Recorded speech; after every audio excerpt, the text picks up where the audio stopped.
Hi friend, कैसे आप लोग। उम्मीद करता हूँ आप लोग बढ़िया से होंगे। आज मैं इस वीडियो में बात करने वाला हूँ जो चर वाले रैखिक समीकरण उसके बारे में, उसके बेसिक के बारे में। उसमें कुछ कंडीशन होता है, कुछ अनुपात होता है, जो केस होता है, जो बेसिक से चीज है, मैं उसको बताने वाला हूँ।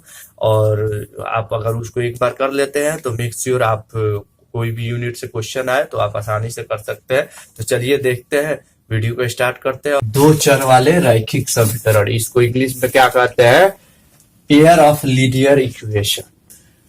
तो इसके पहले हम लोग क्या पढ़े थे? बहुपद।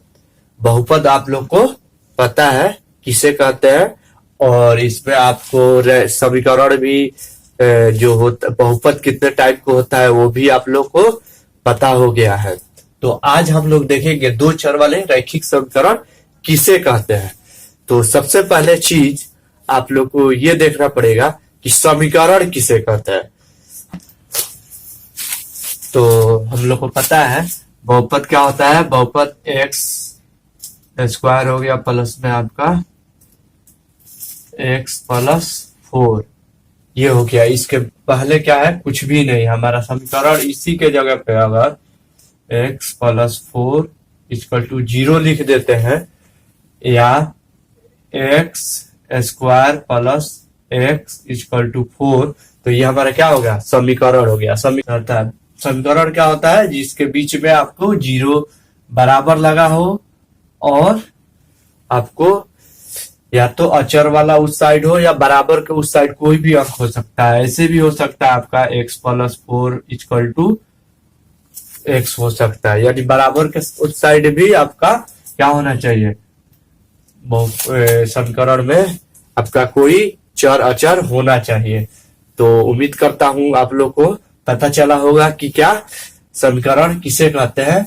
और बहुपद तो आप लोग को ऑलरेडी पता है, तो समीकरण हम लोग को पता चला।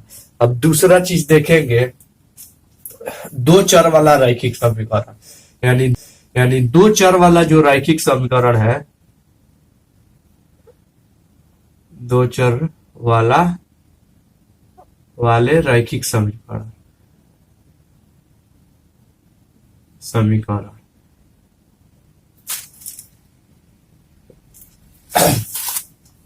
इसमें क्या है? दो चर वाले। हम लोग पहले क्या पढ़े थे कि इसका नाम में क्या है? दो चर वाले। पहले हम क्या पढ़े हैं? अभी बहुपद में एक चर।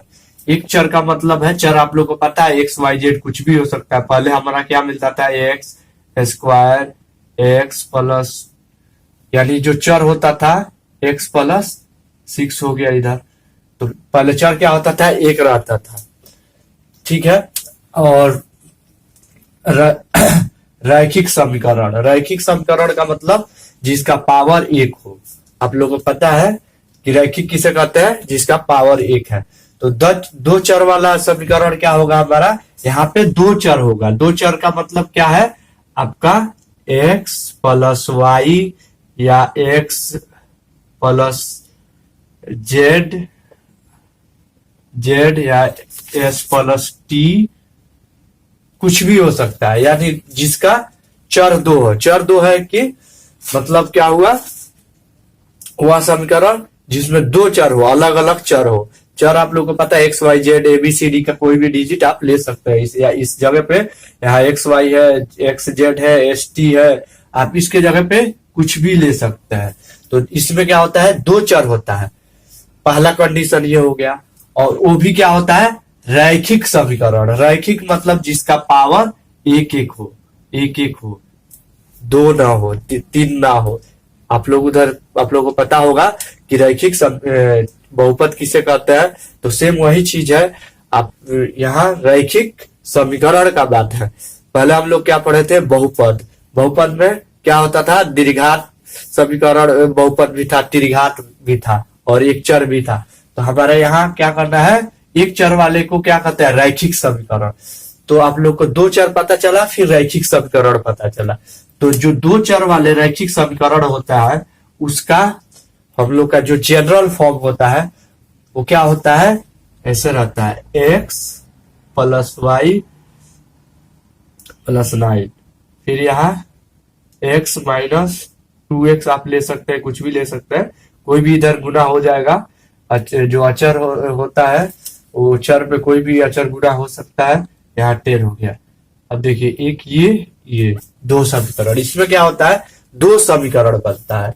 रैखिक जो दो चर वाले रैखिक समीकरण होता है उसमें क्या होता है, दो चर होता है और दो समीकरण होगा। अगर इसमें आप सोचेंगे कि एक समीकरण हो और हल निकले तो नहीं निकलेगा। अगर आपका एक समीकरण ये है, ये आपका समीकरण 2 हो गया, एक समीकरण आपका ये है और आप सोचेंगे x + 9 = 0 रख के आप कुछ मान निकालेंगे तो नहीं निकलेगा। इसमें कंडीशन आता है कि ये दो चर हो और दोनों चर जो हो वो सेम हो। यहाँ पे अगर x + y = 9 है, अगर यहाँ पे y + t और 10 है तो ये आपका दो चर नहीं होगा। क्यों नहीं होगा, यहाँ चर अलग अलग है। तो ये कंडीशन होता है कि दो चर वाला जो रैखिक समीकरण होता है उसमें जो ये चर हो वो सेम हो, एक ही कैटेगरी का हो, एक ही जाति का हो। अगर ऊपर x है तो नीचे भी x होगा। ये नहीं है कि ऊपर x है तो नीचे y हो जाए, z हो जाए, ऐसा वो समीकरण नहीं होगा, उसका हल नहीं निकलेगा। दूसरा कंडीशन क्या है कि इसमें जो समीकरण होना चाहिए वो क्या होना चाहिए, आपका x y ऊपर है, नीचे x y हो गया।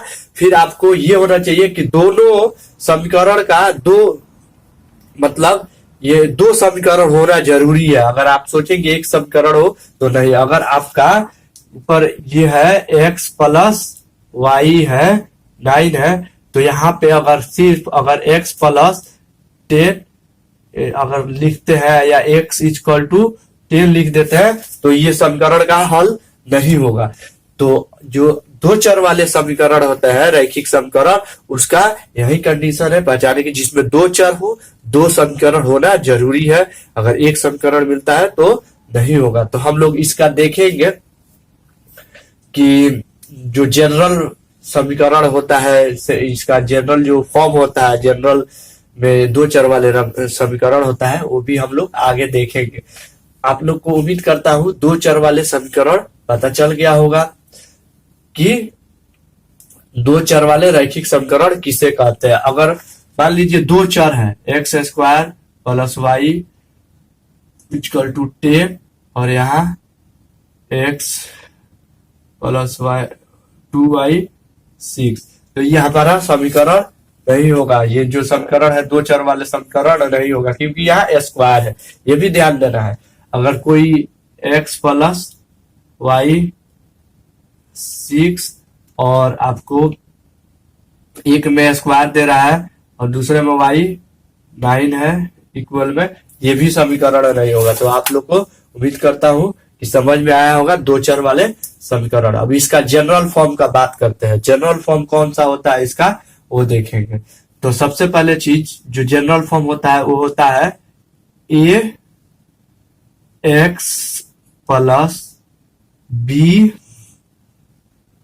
by + c = 0। इसमें दो समीकरण होता है, इसके लिए a1 b1 c1 फिर a2x + b2y + c2 = 0। अब देखिए इसमें दो समीकरण होता है, तो जो ये अचर है उसको हम क्या कहते हैं, अगर a का दो है, a इधर भी है इधर भी है, b इधर भी इधर भी है, तो इसके लिए हम a1 और a2 b1 b2 कर देते हैं ताकि पहचानने में आसान हो जाता है। दो समीकरण होता है, पहला एक समीकरण मान लेंगे, दूसरा ये समीकरण 2 मान लेंगे। अब इसका जनरल फॉर्म यही होता है। जो देखिए यहाँ पे जो चर है उसका पावर कितना है, 1 है, कितना है, पावर 1 है। तो आप लोग को दो चर वाले रैखिक समीकरण बताए हैं कि कैसे पहचानते हैं। एकदम सिंपल सा है। आप क्या कीजिए, कोई भी समीकरण दिया है जिसमें दो चर हो, दो चर की संख्या 2 हो और उसका घात जो हो 1 हो और घात 1 हो, साथ में अगर ऊपर x y है तो नीचे भी दूसरा जो समीकरण होना चाहिए, पहला अगर समीकरण में आपका एक्स वाई है तो दूसरा जो समीकरण होना चाहिए उसमें भी एक्स वाई होना चाहिए, यानी दोनों एक ही जाति का होना चाहिए, दोनों एक ही कैटेगरी का होना चाहिए। अगर ऊपर एस टी है, अगर मान लीजिए यहाँ कोई समीकरण है x plus 4s equal to 8 है, तो नीचे भी हमारा क्या होना चाहिए, आपका कोई भी क्या होगा, आप लोग यहाँ देखिए ध्यान से, 2x प्लस 6s होना चाहिए, ताकि हम लोग उसका क्या होगा समझ में आएगा और उसका हल निकलेगा। अगर ऊपर जो समीकरण है उसका चर अलग है, नीचे का समीकरण का चर अलग है, तो हमारा क्या होगा, ये जो हल है वो नहीं निकलेगा। ऊपर और दो समीकरण होना चाहिए, अगर ऊपर वाला चर का कुछ मान है, अगर नीचे में चर एक भी चर नहीं है, एक चर है एक दूसरा वाला नहीं है, तो हमारा वो रैखिक दो चर वाला रैखिक समीकरण नहीं होगा, वो हल। अब हम आगे देखेंगे कि दो चर वाला जो रैखिक समीकरण होता है उसमें क्या होता है कि हम समीकरण को देख के, हम समीकरण का कुछ कंडीशन होता है और कुछ अनुपात होता है, उसको देख के हम पता कर सकते हैं कि जो हमारा समीकरण है उसका कितना हल है, उसके ग्राफ जो बनेगा वो कैसे बनेगा, उसका जो हल होगा वो संगत होगा या असंगत होगा, उसका निकाय का भी पता हम करते हैं। तो चलिए हम उदाहरण के साथ देखते हैं कि कब जो होता है कितना हल होता है और कितना वो रेखा कैसे होता है। तो चलिए 3 कंडीशन होता है, हम उसको देखेंगे। तो हमारा जो समीकरण है वो पहला एक केस लेते हैं, केस 1 जो है वो हम लेते हैं। क्या होता है केस 1 में कि अगर A1 बट्टा A2 equal to not B1 बट्टा B2 हो, तो क्या होता है, रेखा जो होता है प्रतिच्छेद करता है। रेखा जो होता है वो क्या करता है, प्रतिच्छेद करता है, रेखा प्रतिच्छेद करता है।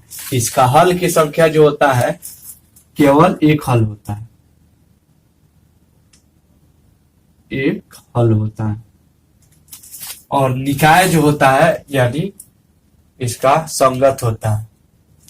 तो जो हमारा पहला केस है कि A1 इक्वल टू A1 बट्टा A2 इक्वल टू बराबर ना हो B1 बट्टा B2 के, तो उसका जो रेखा बनेगा वो प्रतिच्छेद करेगा। प्रतिच्छेद करेगा मतलब एक दूसरे को काटेगा, और जो काटेगा ये जो कहाँ कटिंग का जो बिंदु होता है वही होता है हमारा हल। हल जो होता है वो जो रेखा कटिंग करता है एक दूसरे को जहाँ पे वो हल निकलता है, तो इसीलिए इसका सिर्फ एक हल होता है। तो इसका हल की संख्या एक होता है आप लोग को, और संगत होता है। तो आप लोग को ये पता चला होगा। चलिए देखते हैं एक, तो यहाँ पे हम एक समीकरण लिए हैं और चेक करते हैं कि ये हमारा क्या होगा, प्रतिच्छेदी है कि कौन सा रेखा है। तो मान लीजिए ये समीकरण 1 हो गया, ये समीकरण 2 हो गया। तो इसमें A1 क्या होगा, 2 हो गया, और B1 क्या हो गया, Y के पहले क्या है, 1 है ना, कुछ भी नहीं है तो 1 है। फिर C1 क्या हो गया, 6 हो गया। फिर ऐसे इस समीकरण में हम देखेंगे A2 क्या है, 2 है।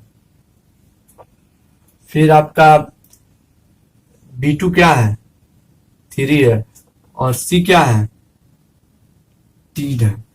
तो ये हमारा ऐसे देखना है A1 बट्टा A2, A1 जो है 2 बट्टा में A2 कितना है, 2 है, यानी कट गया तो 1 हो गया।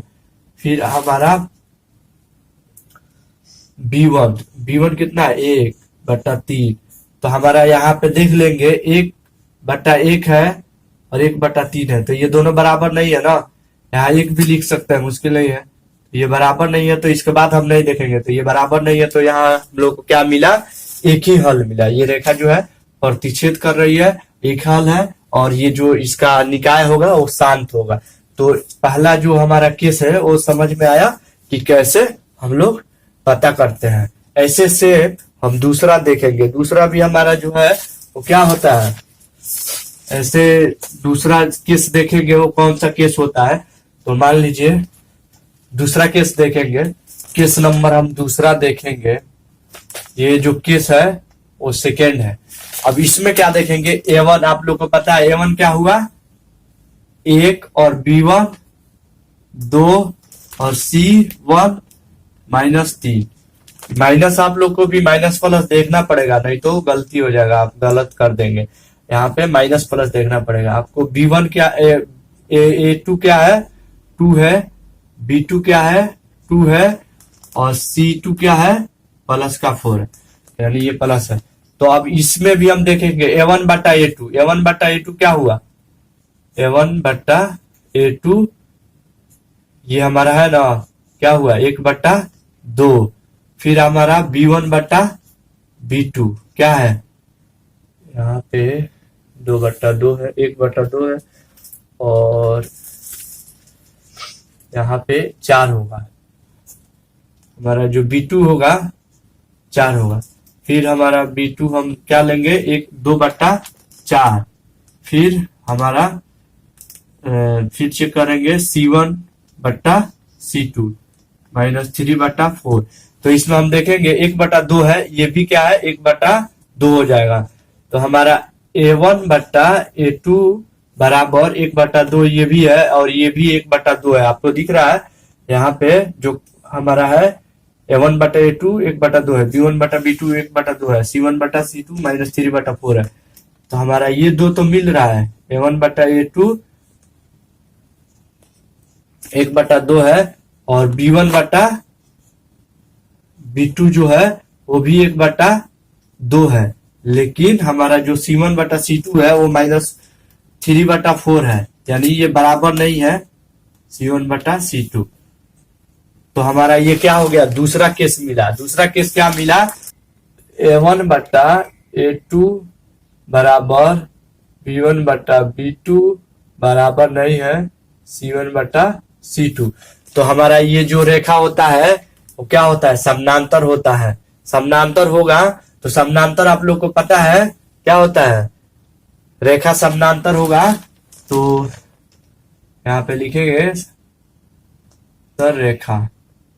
समानांतर रेखा कैसे होता है, जो एक दूसरे के इसमें जो दूरी हो बराबर हो, जो कहीं कहीं पे भी एक दूसरे को ना काटे, उसको क्या कहते हैं, समानांतर रेखा कहते हैं। तो अगर ये रेखा जो है वो एक दूसरे को काटेगा ही नहीं। हम लोग इधर देखे ना, जहाँ काट रहा है वो हमारा क्या मिला, हल मिला। यहाँ काट ही नहीं रहा, तो इस चीज से समझ में आता है वो कि हमारा जो हल होगा वो नहीं होगा। तो हम लिख देंगे कोई हल नहीं, हल नहीं। और जो निकाय होगा तो असंगत होगा। जब उसका हल ही नहीं होगा तो क्या होगा, अब असंगत होगा। आपको संगत असंगत कहीं भी पूछ दे तो जिसका हल निकलेगा उसका संगत होगा, जिसका हल नहीं निकल रहा है वो असंगत होगा। तो आप लोग को समझ में आना चाहिए। प्रतिच्छेद जो करता है, देखिए ग्राफ पे क्या है, जहां पे बिंदु काटेगा वही आपको मिलेगा ये हल। यहाँ पे काटा तो मिला, यहाँ पे नहीं काट रहा है नहीं मिला। अब तीसरा केस देखेंगे। तीसरा केस में क्या है, केस नंबर 3 देखेंगे। इसमें क्या होता है, इसी समीकरण को आप क्या कर दीजिए, थोड़ा सा हम जल्दी इसको करा रहे हैं। इसके लिए अगर यहाँ पे हम 2 रख देते हैं और यहाँ पे हमारा हो जाता है 4, तो सेम वही चीज हमारा, खाली ये दोनों तो सेम सेम रहा, A1 A2 B1 B2 आपको पता है। सिर्फ हम C चेंज करेंगे, C1 C2 चेंज कर देंगे। तो C1 क्या हो गया 2 हो गया, और C2 हो गया 4। तो अब यहाँ पे और सब आपको सेम समझ में आया होगा, सेम ही होगा। फिर यहाँ पे हम क्या कर देंगे, 2/4 कर देंगे, C1 बटा C2 तो हमारा 1/2 आ जाएगा। अब इसमें क्या होगा, आप लोग को A1 बटा A2 मिला था, B1 बटा B2 मिला था, यहाँ पे भी हो जाएगा C1 बटा C2, C1 बटा C2। तो ये क्या है, जो तीसरा केस होता है वो क्या होता है, A1 बटा A2 B1 बटा B2 C1 बटा C2, यानी ये जो होता है पूरा बराबर होता है। तीनों हो A1 A2 B1 B2 और C1 C2 तीनों बराबर होता है। तो अगर ऐसा केस अगर आपको मिलता है तो कौन सा होगा, उसका रेखा जो होगा वो क्या होगा, संपाती होगा। संपाती का मतलब क्या होता है, तीसरा केस में हम देखेंगे जो रेखा मिलेगा वो संपाती मिलेगा। अगर तीनों अगर आपका मिल जाता है ऐसे A1 बट्टा A2 B1 बट्टा B2 बराबर C1 बट्टा C2, तो जो रेखा होगा वो क्या होगा, संपाती रेखा होगा। संपाती रेखा, संपाती रेखा मतलब एक ही लाइन पे आपको ये जो रेखा है इसी पे बिंदु मिल रहा है। एक यहाँ मिल गया, एक यहाँ मिल गया। जो बिंदु होता है वो एक ही लाइन पे मिलता है। तो इसका क्या होगा, अगर एक ही लाइन पे बिंदु मिल रहा है तो जितना भी बिंदु होगा आपको ये आप नहीं बता सकते हैं, वो आप जितना चाहे उतना हल निकाल सकते हैं। तो इसका जो होता है अनेक हल होता है, अनेक हल होता है, हल होता है। और ये क्या होता है, संगत होता है। जब इसका हल होगा तो इसका निकाय जो होगा वो संगत होगा। तो 3 केस है आप लोग का। कहीं भी पहले आप देखिए A1 बटा इक्वल टू नॉट है, B1 बटा B2 नहीं है, तो आप डायरेक्ट लिख दीजिए, आगे चेक करने का जरूरत नहीं है। डायरेक्ट प्रतिच्छेदी रेखा होगा, एक ही उसका हल होगा। दूसरा आपको है A1 बटा A2 अगर बराबर है B1 बटा B2 के, लेकिन तीसरा C1 बटा C2 के बराबर नहीं है तो रेखा समानांतर होगा, उसका कोई हल नहीं होगा। जो रेखा होगा समानांतर होगा, कोई हल नहीं होगा, और उसका निकाय असंगत होता है। तीसरा आपको दिया है A1 बटा A2 B1 बटा B2 C1 बटा C2, यानी तीनों बराबर है तो रेखा जो होगा संपाती होगा, और वो एक ही रेखा पर बिंदु जो होगा एक ही रेखा पे मिलेगा और वो उसका अनेक हल होगा। तो उम्मीद करता हूं आप लोग को ये बेसिक था जो ग्राफीय विधि से हम देखते हैं, वो ये 2 चर वाले रेखीय समीकरण को हल करते हैं। तो पहले हम लोग को इससे पता चल जाता है, इसी समीकरण इसी केस को देख के हम लोग को समझ में आ जाता है कि ये रेखा कैसे होगा, तो हमारा ग्राफ बनाने में आसानी होता है और हम लोग को समझ में आता है। तो हम लोग को ये फिक्स हो जाता है कि हाँ हमारा ग्राफ कैसे होगा, तो फिर हम लोग आसानी से ग्राफ भी बना सकते हैं, उसका हल भी निकाल सकते हैं। अभी 1-1 2-2 नंबर में बहुत से इसका क्वेश्चन आता है, 1-1 नंबर में कि इसका ग्राफ कैसे होगा, ये कौन सा रेखा होगा, इसका हल कितना होगा, ये संगत होगा कि असंगत होगा। तो उम्मीद करता हूँ आप लोग को समझ में आया होगा। उम्मीद करता हूँ आप लोग मैं जो कुछ भी बताया वो आप समझ में आप लोग को आया होगा।